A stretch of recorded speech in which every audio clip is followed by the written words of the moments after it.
আবারও চলেছি নতুন একটা ভিডিও নিয়ে। আর আজকেও এক মুঠো আনন্দ নিয়ে একটু আনন্দ দিয়ে আপনাদের সঙ্গে শেয়ার করব আমার এই ভিডিওটা। আর এই আনন্দের বিষয় আজকে প্রথমেই শুরু করেছি সেটা হচ্ছে রসুন পাতা তোলা। ছোট ছোট যে সবজি সেগুলো বাগান থেকে করে থাকি, কারণ বাগানেই তো আমরা এই ধরনের জিনিস করতে পারি। এই রসুন পাতা কি আর দোকান থেকে কিনে পাওয়া যায় বা বাজার থেকে? হয়তো পাওয়া যেতে পারে, কিন্তু আমাদের যে ছোটোখাটো যে দোকান যেগুলো কাছে আছে সেখান থেকে সেরকমভাবে পাওয়া যায় না, খুঁজতে হয়। তো বাড়িতেই এগুলো খুব সহজেই করা যায়। শীত পড়তেই রসুনের কোয়া থেকে যে গাছ বেরোতে থাকে সেটা বসিয়ে দিয়েছিলাম, আর তার থেকে এরকম রসুন পাতা হয়ে গেছে। তো এইবার এই রসুন পাতা আর যে আমার বাগানের ধনে পাতা হয়েছে সব দিয়ে একটা চাটনি করব।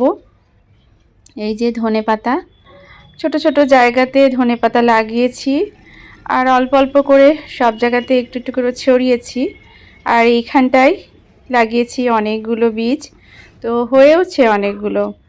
তো তার থেকে এইরকমভাবে পুরো গাছটা তুলে নিব না, কারণ পুরো গাছটা তুলে নিলে আবার সেই বীজ ছড়িয়ে গাছ তৈরি করতে অনেকটা সময় লেগে যায়। তো এইভাবে একটা করে ডাল তুলে নিয়ে আমি অনেকগুলো পাতায় কালেক্ট করে নিব।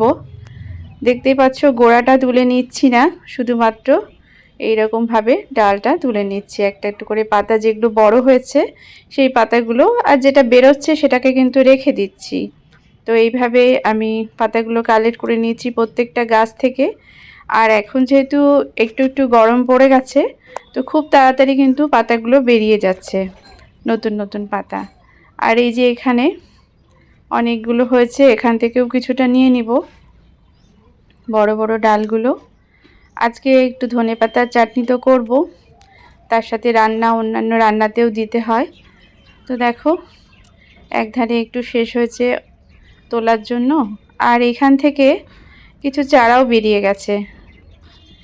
এই যে টমেটোর গাছ, একটা বথুয়া শাকের, আগেও টমেটোর গাছ এখান থেকে পেয়েছিলাম। যেহেতু নিচের দিকে সবজির খোসা দেওয়া আছে, তো এটা আমার পেয়েই যাচ্ছি। আর এইখানে লাগিয়ে দিয়েছি বিনসের গাছ লাগানো হয়েছিল, সেখান থেকে কোনো বীজ থেকে হয়নি, তো আমি টমেটোর গাছগুলোই লাগিয়ে দিচ্ছি। আর চলে এসেছি পালং শাক নিতে।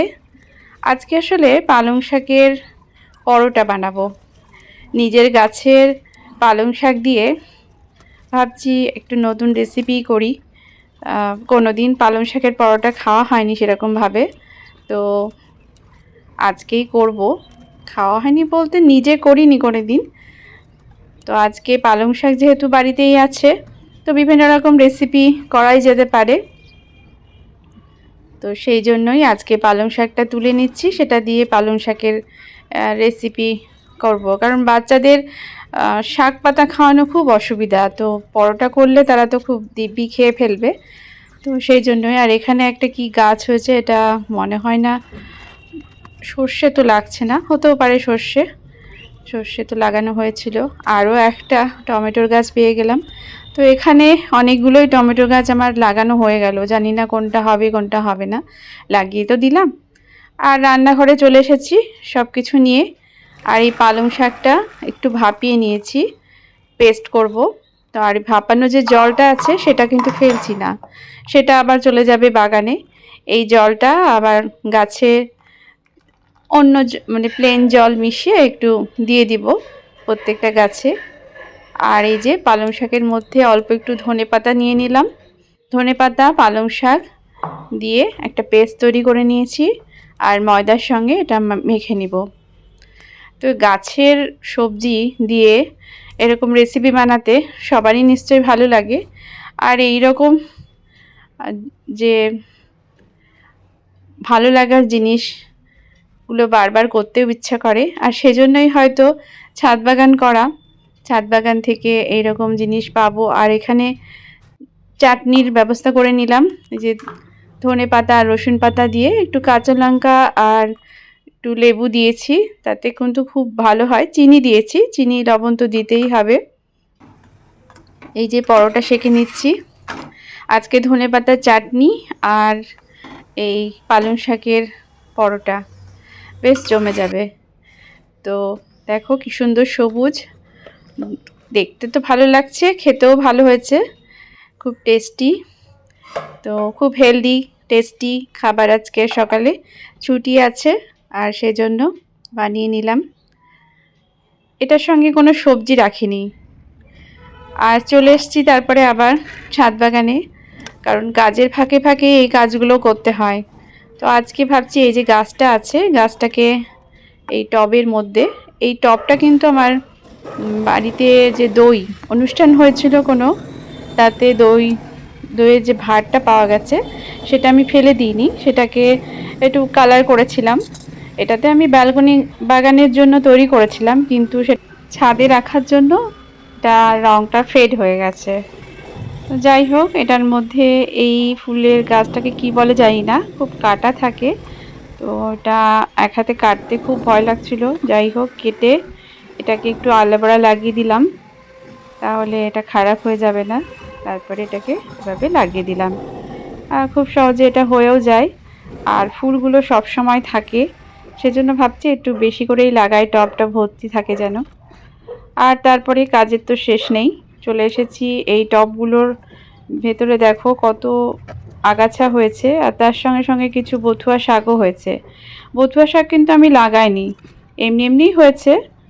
আর আগাছাগুলো তুলে দিচ্ছি, কারণ এই আগাছাগুলো তো এই গাছের খাবার খেয়ে নিচ্ছে, তো এগুলোকে রাখবো না, ভালো করে তুলে নিই। আর এই জবা গাছগুলো আমি এইবারই কিনেছি, দুটো জবা, একটা লক্ষ্মী জবা আর একটা একটু হলুদ হলুদ কি হালকা গোলাপি, হলুদ না হালকা গোলাপি।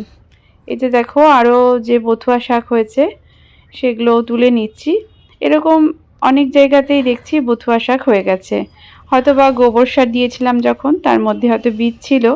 তো এবার অনেকটাই বথুয়া শাক পেয়ে যাচ্ছি, আবার নতুন করে হচ্ছেও। তো দেখো, বথুয়া শাক খেতে তো ভালো লাগে, তো খুব বেশি হয়নি যে অনেকটা হবে, তো যেটুকুন আছে মিশালো, যখন শাক খাবো অনেক ধরনের পাঁচমিশালি, তখন এগুলো দিয়ে দিব। আর এই যে এটা মেথি ভেজানো জল খাওয়া হয়েছে, তো সেই মেথিটা নষ্ট না করে এই টবগুলো যে খালি করলাম তার গোড়াতে ছড়িয়ে দিলাম। কোনো কিছুই আসলে ফেলে দিতে ভালো লাগে না, যদি কিছুটা চারা গাছ হয় তো এখান থেকে একটু মেথি শাকও পাওয়া যাবে, শীত তো এখনও আছে, আর সেজন্য এই কাজটাও করে নিলাম মেথিগুলো না ফেলে দিয়ে। প্রত্যেক দিনই মেথির ভেজানো জল খাওয়া হয়, আর সেই মেথিটাকে একটু ছড়িয়ে দেওয়ার চেষ্টা করি। সব সময় হয় না, তো একটু ভালো করে লাগানো হয় না, ছড়ানো হয় কিন্তু খুব সুন্দরভাবে হয়তো লাগানো হয় না, 2 দিন হয়তো পড়েই থাকলো, আজকে লাগিয়ে দিলাম। আর এই যে সবজি জল সব নিয়ে চলে এসেছি বাগানে রান্নাঘর থেকে। আর এই জলটা রান্নাঘরে যে হয়তো সবজি সেদ্ধ করা হয়েছিল বা সোয়াবিন সেদ্ধ জল, এরকম ধরনের কিছু জল, সেটাকেও ফেলি না, সেটাকেও নিয়ে আসার চেষ্টা করি, কারণ এখান থেকেও গাছ অনেক খাবার পেয়ে যায়। আর তারপর যেটা খুব দরকারি, ছাদ ছাদ দেওয়া, ছাদ দিয়ে নিই প্রত্যেক দিনই, প্রায় চেষ্টা করি, হয়তো রোজ হয় না, তবু চেষ্টা করি, কারণ ছাদটা খুব তাড়াতাড়ি নোংরা হয়ে যায়। আসলে এত কাজ করা হয়, ছাদের ডালপালা মাঝে মধ্যেই ভাঙা হয়, কাটা হয়, পাতাগুলো হয়তো পড়ে যায়, তারপরে ধুলো মাটি তো হতেই থাকে। তো মাঝে মধ্যে ছাদটা ঝাড় দিয়ে দিলে দেখতে ভালো লাগে। ছাদে যেহেতু ছোট্ট জায়গা, তো একটু যদি দেখতে ভালো না লাগে তাহলে তো ছাদ করার কি মানে হয়। সবজি দেখবো, কিন্তু ছাদটা যদি নোংরা থাকে তাহলে কি আর ভালো লাগবে। তো সেই জন্য এই কাজটা মাঝে মধ্যেই করতে হয়, তো সকাল সকাল করার চেষ্টা করি, রোজ হয়তো হয় না, যেদিন খুব কাজের চাপ থাকে সেদিন করতে পারি না। আর আমি এখানে ছাদের যে ডালপালাগুলো হয়তো আগের দিন কেটে রেখেছি, তো সেগুলোই পরের দিন সকালবেলা এরকম ঝাড় দিয়ে নিই। ডালপালা রোজই কাটতে থাকি, ছাড়তে থাকি, তো এখন তো অনেক শুকনো ডালপালা হবে, তো সেই দেখো এর মধ্যে মাটিও আছে, তো এগুলোকে আমি আসলে এক জায়গায় জমা করে নিচ্ছি, এগুলো বস্তার মধ্যে ভরে দিব। আর এর মধ্যে সবজির খোসাও আছে, কাগজ আছে। তো এগুলোকে এক জায়গায় করে নিচ্ছি, একবারে বস্তার মধ্যে ঢুকিয়ে দিব। আর এই যে তুলসী গাছটা দেখো এখন সবুজ পাতা ছাড়তে শুরু করে দিয়েছে।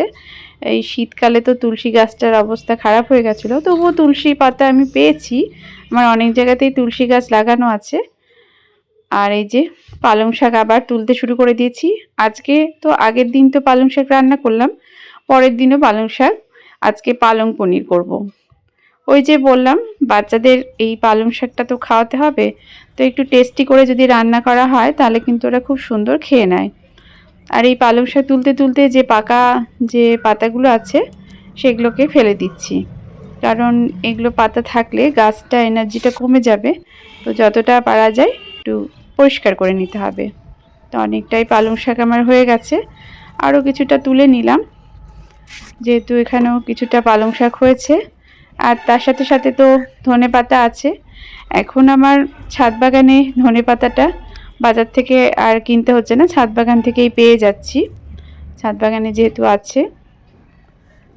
আর একটু ধনে বীজ ভিজিয়েছিলাম, যেটা ছিল বাড়িতে, ভাবছি পরের বার যদি না হয় তো এবারই একটু ছিটিয়ে দিলাম। জায়গা ছিল না, তাই এই চন্দ্রমল্লিকার গাছের গোড়াতে ছিটিয়ে দিলাম, যা হতে থাকবে যতটা পাওয়া যায়। একটু একটু করে করতে করতেই তো অনেকটা পাওয়া যায়, তো সেই জন্য জায়গাটা কাজে লেগে গেল। এইবার দেখো এই কাটার মেশিনটা আমি কিনেছিলাম, কারণ গাছের ডাল কাটতে খুব অসুবিধা হয়। তো বেশ ভালোই হয়েছে, এইটা ডাল কাটতে খুব সুবিধা হয়েছে আমার, কারণ অনেক সময় ডালটা ভাঙতে হতো, কাঁচি দিয়ে কাটতে হতো, যাতে করে আমার হাতে খুব লাগতো। তো এই কাটার মেশিনটা এবার কিনেছি, যাতে এই শীতকালে শেষেই এই ডাল কাটার ব্যাপারটা থাকে, তো সেটা যাতে খুব সহজ হয়। এইভাবে কেটে নিচ্ছি ডালগুলো। এইটা হচ্ছে টগরের গাছ, যে সাদা টগরটা আছে এক পাপড়ি, তো সেটাকে আমি যেহেতু পাতাগুলো দেখতেই পাচ্ছ একদমই নেই গাছে, তো এখন রোদ শুরু হয়ে গেছে, বসন্তকালও চলে আসবে, তো পাতা বেরোতে শুরু করে দিবে। তো তার আগে এই কাজটা করে নিচ্ছি। আর মাটিটাকেও দেখতে পাচ্ছ, এখানে মাটির গোড়াতে অনেক দুব্বা টুব্বা হয়েছে, তো সেগুলোকেও ঠিক করে নিব। তো তার আগে তোমাদের দেখায় যে এই যে এখানে প্রচুর চারা গাছ হয়েছে। এটা হচ্ছে তারাগাদার চারা গাছ। অনেক দিন থেকেই ভাবছি এগুলোকে লাগাবো আলাদা জায়গায়, কারণ এই ছোটো গাছেই দেখছি কুড়ি হয়ে যাচ্ছে। তো এখন যেহেতু এটা ফুল দেওয়ার খুব সময়, তো এগুলোকে আলাদা করে লাগিয়ে দিলে এগুলো হতে থাকবে। তো আজকে ভাবছি ছোট ছোট যে জায়গাগুলো কৌটোগুলো আছে সেই কৌটোগুলোতে এগুলোকে লাগিয়ে দিব অল্প অল্প মাটি দিয়ে। আর এখান থেকেও একটা পেয়ে গেলাম, এই যে দেখো টমেটো গাছ।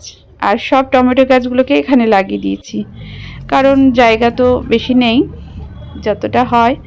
তো এই দেখো ডালটা কাটার পরে আমি এই যে মাটিগুলোকে একটু তুলে নিচ্ছি। এখানে তো অনেক মানে ঘাস দুব্বা হয়েছে, আর কিছু চারা গাছও আছে, তারাগাদার চারা গাছ পেলাম। আর এই দুব্বাগুলো আমি রেখে দিই, কারণ দেখো পুজোর ফুল তো আমরা বাগান থেকে পেয়ে যাই, তো দুব্বাও তো লাগে আমাদের বৃহস্পতিবারের পুজোতে, তো সেই জন্য এখান থেকে দুব্বাটা পেয়ে যায়, আলাদা করে আমাকে কিনতে হয় না। সেরকম আমি বেলের গাছও লাগিয়েছি, তার থেকে বেলপাতাও পেয়ে যায়। তো এইভাবে ছোট ছোট জিনিস ছাদ বাগানে করার চেষ্টা করি, যাতে করে একটু আনন্দ তো পাই যে আমার ছাদ বাগান থেকে এটা পাওয়া গেছে। আর এই যে দুব্বাগুলো যখন আমরা পেয়ে যাই, তো বাজারে অনেক সময় কিনতে যাওয়াটাও তো অসুবিধা, তো এখান থেকে পেয়ে গেলে খুব সুবিধা হয়। আর এই টবের মাটিটা এই ছোট ছোট কৌটোর মধ্যে দিয়ে গাছগুলো লাগিয়ে দিয়েছি। আর কাজের তো শেষ নেই, চলে এসেছি এই যে ফুলগুলো, শুকনো ফুলগুলো তুলে দিচ্ছি। এগুলো শুকিয়ে গেছে, তো এগুলো গাছে রেখে তো কোনো কাজ নেই, তো এগুলোকে তুলে দিচ্ছি। এগুলো তুলে দিলে আরও নতুন কুঁড়ি হবে, গাছটা আর একটু ভালো হবে, নাহলে গাছটা আস্তে আস্তে ঝিমিয়ে পড়বে। তো সেজন্য ফুল হওয়ার জন্য তুলে নিলাম। আর তারপরে এই যে শিম গাছের কাছে চলে এসেছি। শিমগুলো বড় হয়ে গেছে, তাড়াতাড়ি এখন বড় হয়ে যাচ্ছে, তো কিছুটা শিম এখান থেকে নিয়ে নিব। আবারও সেই রান্নাতে আজকে ব্যবহার করব। শিম চচ্চড়ি খেতে খুব ভালো লাগে, তাছাড়াও শিম বাটা খাওয়ার খুব ইচ্ছা আছে। নতুন একটা রেসিপি হবে, ইউটিউবে অনেক সময় দেখছি যে অনেকে শিম বাটা খাচ্ছে, তো আমিও আজকে ভাবছি বানাবো। আর এই যে একটা বস্তা নিয়ে এসেছি, বলেছিলাম তোমাদেরকে বস্তার মধ্যে যত আবর্জনা আছে সব ভরবো। আসলে এগুলো তো ফেলবো না, বাইরে ফেলবো না, সব বস্তার মধ্যে ভরে এগুলোকে ধীরে ধীরে কম্পোস্ট করব। তো এগুলো সার হয়ে যাবে খুব সুন্দর। এখন যেহেতু গরম পড়ছে, তো ধীরে ধীরে এগুলো কিন্তু খুব ভালো সার হয়ে যাবে। এর মধ্যে ডালপালা তো দিবই, তার সঙ্গে সঙ্গে সবজির খোসা যত রকম আছে, একটু একটু মাটিও দিয়ে দিব। আর যদি পারি উপরের দিকে একটু বেশি করে মাটি দিয়ে গাছ লাগিয়ে দিব। আমি যে আগের দিন তোমাদের দেখিয়েছি মূলা গাছের গাছ লাগিয়েছি যেখানে, সেখানেও কিন্তু এরকম গরমের যে ডালপালাগুলো ছিল, যে ঢ্যাঁড়সের গাছের যে ডালপালাগুলো ছিল, সেগুলো ভরে টরে আমি মাটি তৈরি করেছিলাম। সবজির খোসা টোসা যা আছে সব দিয়ে আমি মাটি তৈরি করেছিলাম, তাতে কিন্তু খুব ভালো হচ্ছে। মূলা শাকগুলো বেশ ভালো হচ্ছে, তোমাদের আগের দিনও দেখিয়েছি। তো আজকেও সেই ডালপালা কাটার আবার সময় চলে এসেছে। ছাদ বাগান মানে একটু যত মানে একটু ফাঁকা ফাঁকা রাখা যায় ততই কিন্তু ভালো। আর এই সময় ডালপালাগুলোকে কেটে দিলে ভবিষ্যতে আরও ভালো ফুল দিবে। ছোট জায়গা তো, তো সেজন্য একটু এইভাবে ফাঁকা ফাঁকা করেই লাগানোর চেষ্টা করতে হয়। এই দেখো আমি যত কাগজ টাগজ আছে, কাগজও কিন্তু খুব ভালো কার্বন পাওয়া যায়। আর এই যে ডালপালা আছে, শুকনো পাতা, ছাদ দেওয়া যে ডালপালা, মাটি সব কিছু বস্তার মধ্যে ভরে দিব। আর এই বস্তাটা কিন্তু ফুটো করার কোনো দরকার নেই, এর মধ্যে এইভাবেই ভরে দিয়ে একটু মাটি যদি উপরের দিকে দিয়ে পরের দিকে গাছ লাগানোর চেষ্টা করব। এখন আপাতত সবগুলো ভরে রাখি। আর এই বস্তাটা আমাদের চাল কেনা হয়, চালের সঙ্গে সঙ্গে এই বস্তাটা পেয়ে যায়, তো সেজন্য এই বস্তার মধ্যে আমার এরকমভাবে মানে সব যত ডালপালা আছে সবগুলো ভরে রাখা খুব সুবিধা।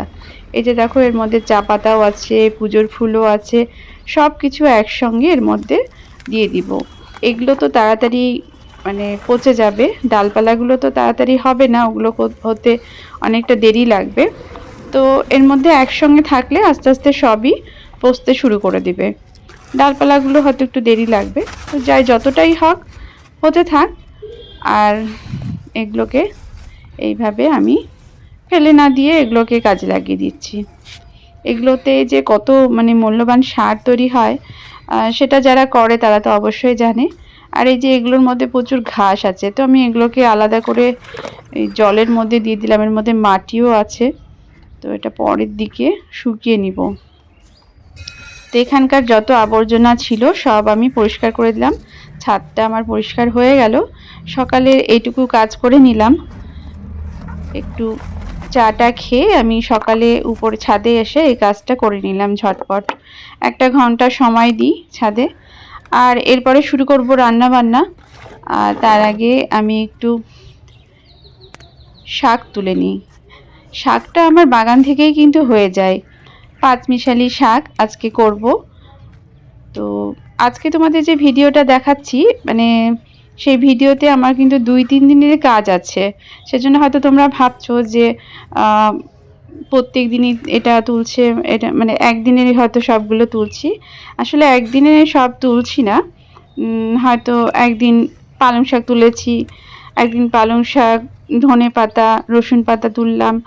আজকে আমি যেটা তুলছি সেটা সকালবেলা যে একটু আলুর শাক, একটু বেথুয়া শাক যেগুলো আছে সেগুলো সব কিছু তুলে একটা, যেহেতু শাক রান্না হবে সেজন্য সব রকম শাক দিয়ে তুলে নিচ্ছি। তো এইরকমভাবেই অল্প অল্প জিনিস ছাদ থেকে পেয়ে যাই, একটা রেসিপি অন্ততপক্ষে তৈরি করার চেষ্টা করি ছাদ বাগান থেকে।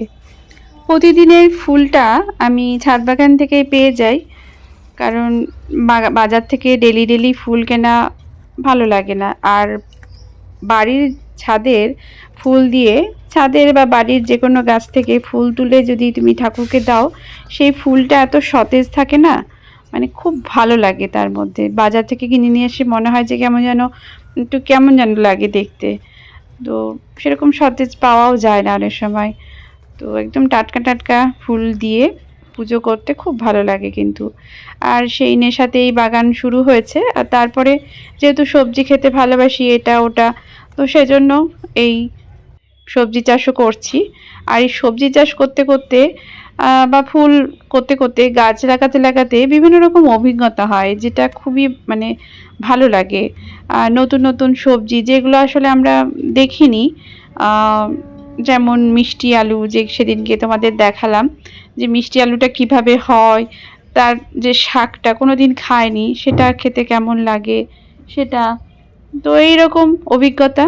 আলুর শাকও কোনো দিন খেয়েছিলাম না, তা আলু লাগানোর পরে আলুর শাকও খেতে শিখে গেছি। তো এইরকম অভিজ্ঞতা কিন্তু খুব ভালো লাগে। আর একটু যাওয়ার আগে ধনেপাতাও তুলে নিচ্ছি, ধনেপাতা তো ডেইলি আমাদের রান্নাতে লাগে। তো এই তো আজকের মতো আবার ছাদ বাগানের কাজ শেষ করলাম। আবারও একদিন আপনাদের সঙ্গে কথা হবে, আর এই রকম কিছু কাজ আপনাদের সঙ্গে শেয়ার করব। কিভাবে আমার ছোট্ট ছাদ বাগানকে আমি নতুন নতুন গাছে ভরিয়ে দিচ্ছি, নতুনভাবে সাজাচ্ছি, সব কিছু শেয়ার করব। খুব বেশি হয়তো করতে আমি চাষ করতে পারি না, তবু যেটুকু পারি সেটাই শেয়ার করব। তো টাটা, বাই।